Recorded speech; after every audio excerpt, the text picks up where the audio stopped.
तो आज अमेरिका के अंदर बैठकर इस इदारे को अमेरिका से बैठ के कंट्रोल कर रहा है। इसी के सारे मामलात वो अमेरिका से कंट्रोल हो रहे हैं और उसके इन्होंने जो सारा पैसा इकट्ठा किया ये उसको पब्लिक मनी यानी ये अवाम का पैसा ये मानने से इनकार कर रहे थे। तो हराम का माल समझ के उसका जहाँ चाहे इस्तेमाल कर रहे थे। ये तो बात पीएमडीसी की बहाली का बिल नेशनल असम्बली से पास होने के बाद 2 अगस्त को इसको सेनेट के अंदर पेश किया गया, लेकिन इसका अप्रूवल 2 अगस्त को सेनेट से इसलिए ना हो सका क्योंकि तहरीक इंसाफ के कुछ सेनेटर्स इसको रेजिस्ट कर रहे थे। वो ये चाह रहे थे कि इस बिल के अंदर कुछ चेंजिंग्स की, कुछ अमेंडमेंट्स की ज़रूरत है। और याद रखिएगा कि जो चेयरमैन सेनेट है वो भी तहरीक इंसाफ का सपोर्टिव है। तो उसने अपने इख्तियारात का नाजायज़ इस्तेमाल करते हुए, जिस तरह से हमारे मुल्क की सियासत पिछले कुछ अरसे से चल रही है, तो उसने अपने इख्तियारात का नाजायज़ इस्तेमाल करते हुए इस बिल को सेनेट की जो स्टैंडिंग कमेटी है हेल्थ की उसके पास भेज दिया। कानूनन उसको ये करना नहीं चाहिए था क्योंकि जो सेनेट के अंदर जो सेनेटर्स की एक बड़ी तादाद है वो उस दिन पीएमडीसी की बहाली का जो बिल है उसको पास करवाना चाह रही थी।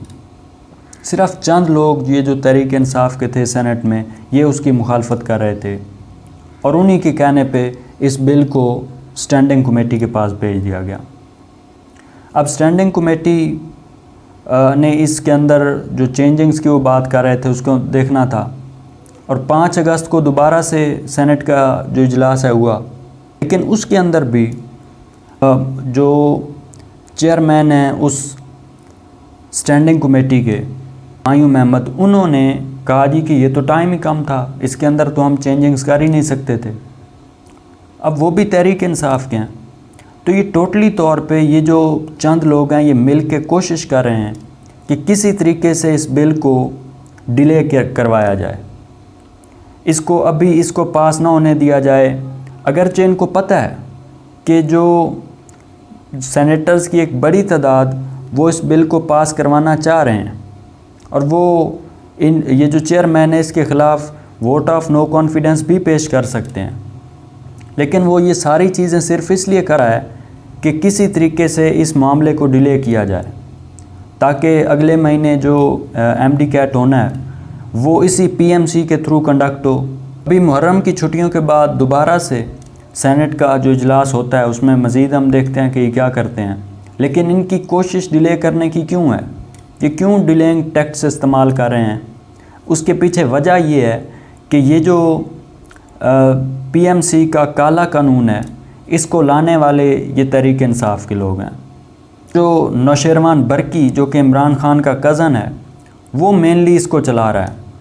उसका मेन रोल था पीएमडीसी को ख़त्म करके पीएमसी को लाने में, और वो आज अमेरिका के अंदर बैठकर इस इदारे को अमेरिका से बैठ के कंट्रोल कर रहा है।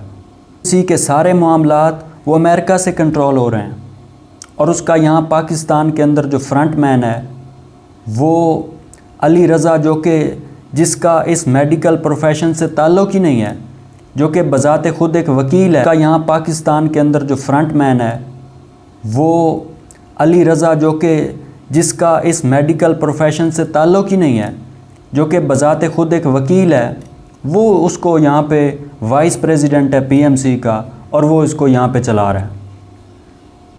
और अब ये क्यों पीएमसी को कायम रखना चाहते हैं, क्योंकि इसके ज़रिए ये बड़ी आसानी से करप्शन कर सकते हैं। ये जो एमडी कैट का टेस्ट होता है ये सिर्फ 1500 रुपये में ही कंडक्ट होता था, लेकिन जब से ये आए हैं इन्होंने इसकी फ़ी बढ़ा के 6000 रुपया कर दी। और आप सिर्फ पिछले साल का अगर रिकॉर्ड उठा के देख लें तो 1.5 अरब से ज़्यादा इन्होंने रकम इकट्ठी की। सिर्फ ये नहीं किया, फिर जो रीचेकिंग के नाम पे इन्होंने ड्रामा किया उससे स्टूडेंट्स को कुछ नहीं मिला, लेकिन हर रोज़ इन्होंने लाखों रुपए उस रीचेकिंग के नाम पे बटोरे। और ये इन्होंने जो सारा पैसा इकट्ठा किया ये उसको पब्लिक मनी यानी ये अवाम का पैसा ये मानने से इनकार कर रहे थे। तो हराम का माल समझ के उसका जहाँ चाहे इस्तेमाल कर रहे थे। ये तो बाद में अदालत ने फ़ैसला दिया और जो पेपरा के रूल्स थे उनको उनके मानना पड़ा कि ये वाकई पब्लिक मनी है। और इन्होंने सिर्फ करप्शन नहीं की, इन्होंने जिस कंपनी टैप्स के थ्रू पिछले साल टेस्ट कंडक्ट किया वो एक नाअहल कंपनी थी, वो इस वक्त ब्लैक लिस्ट हो चुकी है। और उस कंपनी के थ्रू जो टेस्ट कंडक्ट किया गया 2 लाख बच्चों के मुस्तकबिल के साथ खेला गया। कोई उस सिस्टम से ही मुतमईन नहीं था, उनके सिस्टम के अंदर ख़राबी थी, उनकी कीज़ के अंदर एरर थे। अब वो कंपनी ब्लैक लिस्ट हो चुकी है। तो कोई भी डॉक्टर कम्युनिटी का या कोई भी स्टूडेंट इन नाअहल और करप्ट लोगों से मुतमईन नहीं है। ये नाइंसाफ़ी देखिए कि जो ये टेस्ट कंडक्ट करते हैं ये कोई एक दिन में नहीं होता। पिछले साल इन्होंने 30 दिनों के अंदर 30 टेस्ट कंडक्ट किए, बल्कि एक दिन के अंदर 2 टेस्ट कंडक्ट किए। और इस साल भी ये 23 दिनों के अंदर 23 मुख्तलिफ टेस्ट कंडक्ट करेंगे। तो यहाँ पे मेरिट कैसे कायम रह सकता है? यानी एक तालिब इल्म को एक दिन आप एक टेस्ट दे रहे हैं, दूसरे को आप दूसरे दिन एक मुख्तलिफ टेस्ट देंगे, चाहे आप कह रहे हो कि जी हम डिफ़िकल्टी लेवल सेम रख रहे हैं।